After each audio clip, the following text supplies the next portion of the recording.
Isang illegal city sa mga hinahagupit ngayon ng Bagyong Basyang.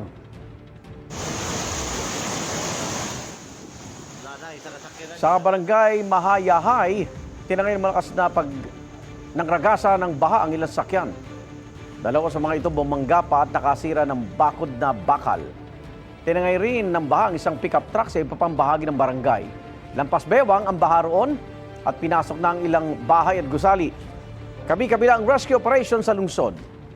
Sa barangay Tipanoy, tinulungang tumawid ang ilang residente sa malakas na agos ng baha.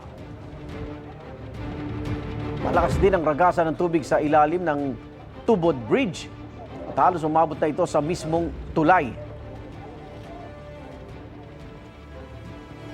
Ayon kay US Cooper Lansoy Abragan, as of 2 a.m. kanina hindi madaanan ang Tubod Bridge. Igan, mauna ka sa mga balita, mag-subscribe na sa GMA Integrated News sa YouTube para sa iba't ibang ulat sa ating bansa.